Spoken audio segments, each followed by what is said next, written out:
Hello everybody, இப்போ நம்ம இந்த வீடியோவில் என்ன பார்க்க போகிறோம் அப்படின்னா ஷெட்யூலிங் அல்காரிதம்ஸை பார்க்க போகிறோம். Okay, scheduling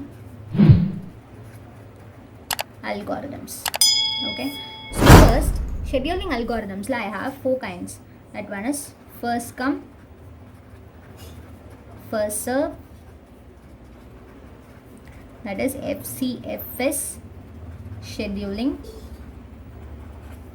Second one is shortest job first, that is SJF scheduling. Third one is priority scheduling, and fourth one is round robin, that is RR scheduling. Okay, so எனக்கு இங்கே வந்து என்ன இருக்குது அப்படின்னா scheduling அல்காரிதம்ஸில் I have four kinds of scheduling algorithm. That one is first come and first serve scheduling, second one is shortest job first scheduling, and third one is priority scheduling, and fourth one is round robin scheduling. So இதை தான் நம்ம இங்கே பார்க்க போகிறோம். So இப்போ இந்த வீடியோவில் நம்ம என்ன பார்க்க போகிறோம் அப்படின்னா first come and first serve scheduling தான் பார்க்க போகிறோம். So first come first serve scheduling பார்க்கும்போது FCFS, right. So first point என்ன அப்படின்னு பார்த்தோம் அப்படின்னா ஃபர்ஸ்ட் கம் ஃபர்ஸ்ட் சர்வ் ஷெட்யூலிங்கில் it is a non preemptive algorithm, non preemptive scheduling technique. Okay, it is a non preemptive scheduling technique.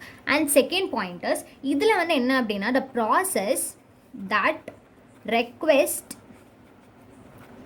The CPU first will be allocated for the CPU first. So இது என்ன மீன் பண்ணுது அப்படின்னு பார்த்தோம் அப்படின்னா எந்த process சிபியூவை first request பண்ணுதோ அந்த process தான் CPU அலோகேஷனில் ஃபர்ஸ்ட் வரும். That we call it as first come first serve scheduling. Okay, so இப்போ வந்து நம்ம இதில் வந்து எனக்கு எப்படி கொடுப்பாங்க, இதில் நம்ம என்னெல்லாம் கண்டுபிடிக்கணும் அப்படின்னு பார்த்தோம் அப்படின்னா எனக்கு வந்து n நம்பர் ஆஃப் ப்ராசஸ் கொடுத்துருவாங்க. Okay, n number of process கொடுத்துருவாங்க. ஸோ இதில் வந்து எனக்கு n நம்பர் ஆஃப் ப்ராசஸோட பர்ஸ்ட் டைமும் கொடுத்துருவாங்க. So burst time is nothing but it is only CPU time. We all know only CPU execution time. So இந்த video நீங்கள் பார்க்காம இருந்தீங்கன்னா ப்ராசஸ் ஷெட்யூலிங்கில் போய் பார்த்தீங்க அப்படின்னா all these times will be easy for you. So burst time அப்படின்றது only CPU execution time. அந்த ப்ராசஸ்க்கு எக்ஸிக்யூட் பண்ணுறதுக்கு எவ்வளோ டைம் எடுக்குது அந்த CPUக்கு மட்டும் அப்படின்றப்போ CPUக்கு மட்டும் அந்த ப்ராசஸ் எக்ஸிக்யூட் பண்ணுறதுக்கு எவ்வளோ டைம் எடுக்குது, that we call it as burst time. Okay, so now இது ரெண்டும் கொடுத்துருவாங்க. அதே மாதிரி வேறு என்ன கொடுப்பாங்க அப்படின்னா இது ஒன்று கொடுத்துருவாங்க, இது ஒன்று கொடுத்துருவாங்க. வேறு என்ன கொடுப்பாங்க அப்படின்னா அரைவல் ஆர்டரும் கொடுத்துருவாங்க. ஃபர்ஸ்ட் எந்த ப்ராசஸ் வருது, செகண்ட் எந்த ப்ராசஸ் வருது அப்படின்னு சொல்லி அரைவல் ஆர்டரும் கொடுத்துருவாங்க. ஸோ இதில் நம்ம என்ன கண்டுபிடிக்கணும் அப்படின்னு பார்த்தோம் அப்படின்னா average waiting time or turnaround time இதெல்லாம் வந்து நம்மளை கண்டுபிடிக்க சொல்லுவாங்க. ஓகே, ஸோ இந்த மாதிரி தான் நம்மளோட FCFS ப்ராப்ளம் இருக்கும். So we'll see an example now.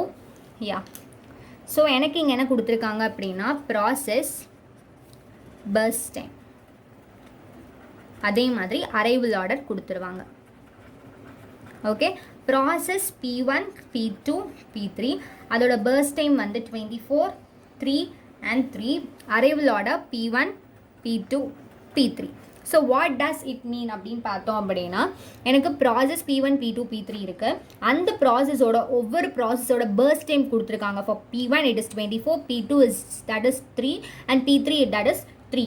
அதே மாதிரி அரைவல் ஆர்டர் என்ன அப்படின்னா ஃபஸ்ட்டு P1 வரும், நெக்ஸ்ட் P2 வரும், நெக்ஸ்ட் P3 வரும். This is my arrival order. So what we have to find here is average waiting time.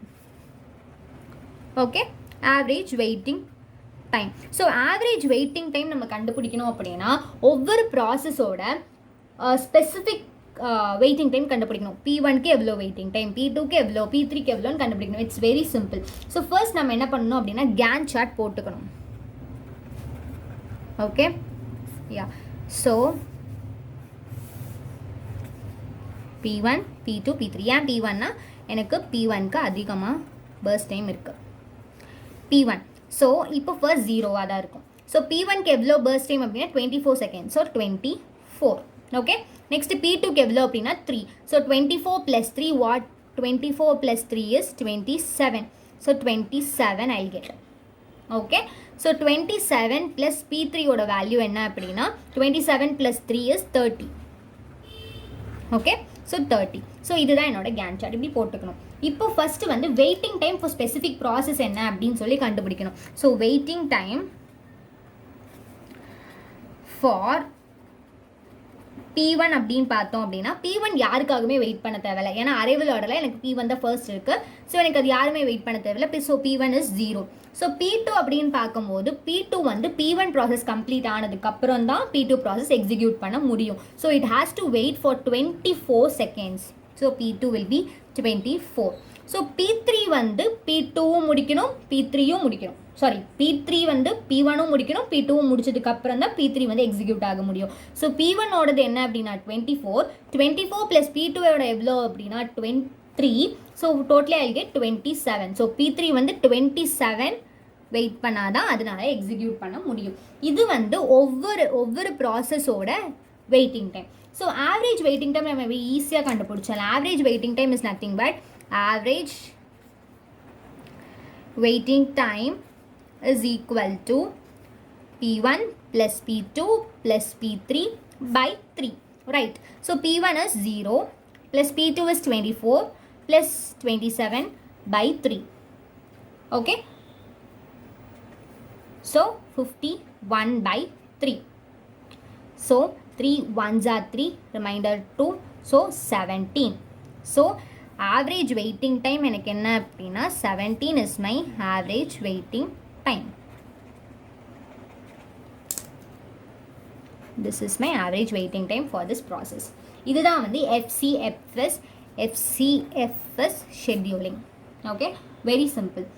So suppose இப்போ வந்து process வந்து இன்னொரு வேறு ஆர்டரில் அரைவ் ஆச்சு அப்படின்னா P2 P3 P1 அப்படின்னு சொல்லி இங்கே நான் கொடுத்துருக்கேன். ஸோ இது வேறு ஆர்டரில் அரைவ் ஆக போகுது. ஸோ அதே தான் P1 P2 P3 அதோட பர்ஸ்ட் டைம் நான் இங்கே கொடுத்துருக்கேன். ஸோ இது ஒன்றுமே இல்லை, அரைவல் ஆர்டர் மட்டும் மாற்றி நம்ம கேன் சார்ட் போடணும். ஸோ இங்கே என்ன அப்படின்னா ஃபஸ்ட்டு P2 தான் அரைவ் ஆக போகுது. ஸோ P2 வந்து யாருக்காகவும் வெயிட் பண்ண தேவையில்லை. ஸோ 0. ஓகே, ஸோ P2க்கு அடுத்து P2க்கு எவ்வளோ பர்ஸ்ட் டைம் அப்படின்னா 3. ஸோ 3.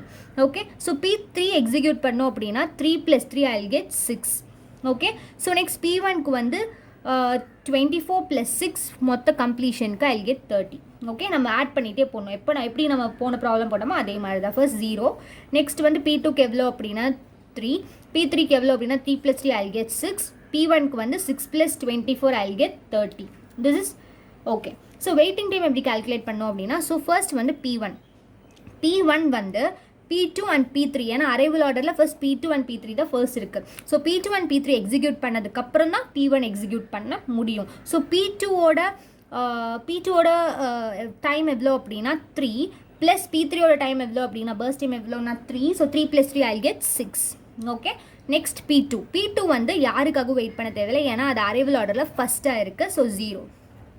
ஓகே, ஸோ P3 வந்து P2 எக்ஸிக்யூட் பண்ணதுக்கப்புறம் தான் P3 எக்ஸிக்யூட் பண்ண முடியும் ஏன்னா அது அரைவல் ஆர்டரில் செகண்டில் இருக்குது. ஸோ 3 seconds அது வெயிட் பண்ணணும்.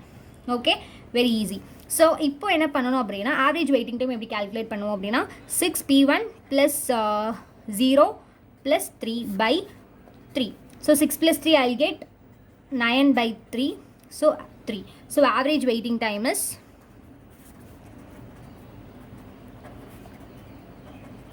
is equal to 3 in such arrival order. இந்த arrival orderல.